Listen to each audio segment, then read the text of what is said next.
Appearing as the second story in the Infinity Warp's issue 1 comic, Green Widow is the fusion of Black Widow and She-Hulk, a combination that many were surprised to see come into fruition. The Infinity Warp series are the product of the recent Infinity War story arc, in which Gamora has gotten her hands on the Infinity Stones and the Gauntlet, and has halved the 616 universe, well, in half, popping it inside the Soul World. Everyone in the universe is now part of a fusion, and some of them, just like Green Widow, are absolutely wild. So today we're diving further into this new, yet not so new character, with our list of the top 10 Green Widow surprising facts.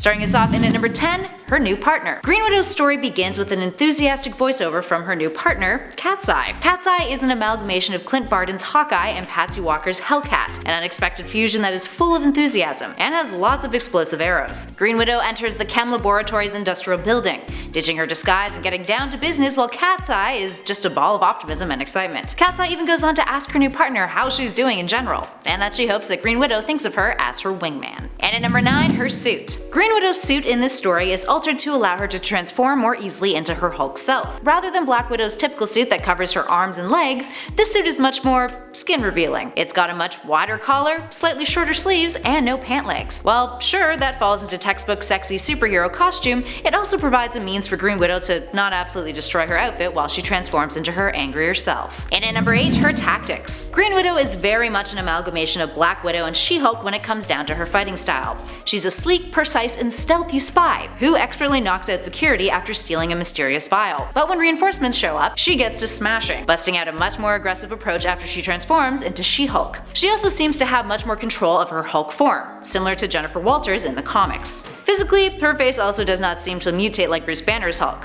but rather her body and muscles grow in size. In at 7, her creators. Marco Tamaki and Francisco Herrera are the two creators behind Green Widow. Tamaki is a Canadian artist and writer, whose most notable works are Skim and This One Summer. She's also worked for Marvel on the 2016 run of the Hulk series, starring She-Hulk, which begins with how Jennifer Walters is dealing with her life after the events of Civil War. And Green Widow's other creator? Well, Herrera is an artist with a very distinct style.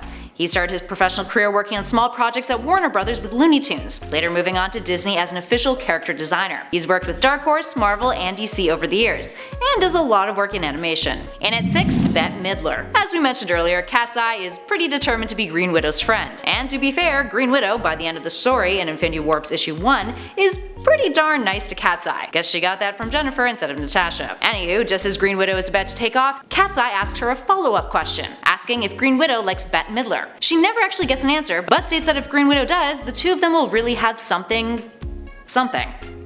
Now, aside from BETTE MIDLER being the butt of some Deadpool jokes, we're not really picking up on whether this line is a reference, so if any of you guys in those comments know, please let us know. And at number 5, animated muscle women. Here's a slightly odd number for you. Almost immediately after the character was announced, Green Widow was added to the animated muscle women wikia, listed under the tags Marvel, Our Muscles, Redheads, and Green Skin. Surprisingly, if you are like us and masochistically curious, she's not the only one to appear under the Green Skin tag. Obviously, the OG Jennifer Walters is there, but so is Lyra the Savage She-Hulk, a Disney genie named Eden, and strangely enough, Jean Grey. So there you have it, a brief glimpse at part of the internet that probably not a lot of you have ventured into.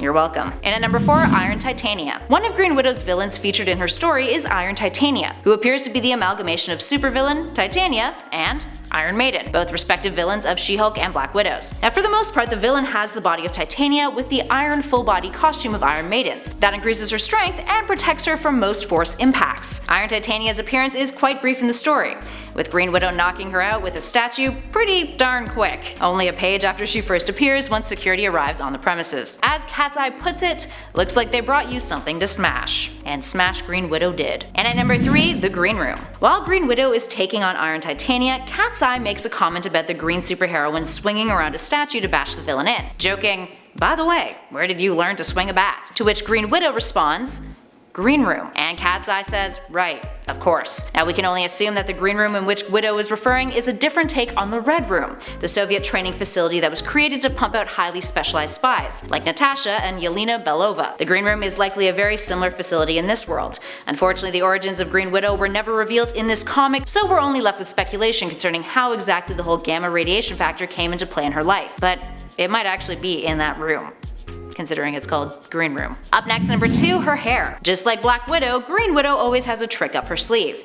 Or rather, in her hair. At the very end of the story, after Widow and Cat's Eye knock out all of their foes thanks to an explosive arrow, we see the two of them chatting in an alleyway. Cat's Eye asks, "Hey, where do you keep stuff that you can't lose when you're all supersized?" To which Green Widow answers by simply fishing the vial out of one of her large hair buns. And finally, in at number 1, her car. As the two heroes part ways, Cat's Eye asks Green Widow if she needs a ride, to only realize that Widow already has her own set of getaway wheels. And what does she drive? A comically small yellow smart car. How wonderfully ironic. It also appears that Green Widow is flipping Cat's Eye off when Cat's Eye reacts to the car saying, "Oh, this is you. Okay." Take a look at Widow's right hand. Her arm is sticking up with her hand raised, and it kinda looks like her middle finger is sticking straight up. The whole story kinda has that chalky feel to it, so it's a tad hard to make out. But it would probably seem fitting of her, kinda cheeky personality. Alright, there we have it, friends. How many of you have read the Infinity Warps issue 1 comic? And if so, what did you think of the Green Widow story? Let us know your thoughts in those comments down below. If you dug this video, spread the love, hit that like button, and be sure to subscribe to Top 10 Nerd for all of your comic book needs, from lists to news to highlights and theories and much, much more. In the meantime though, thanks for watching. I'll catch you all in the next video.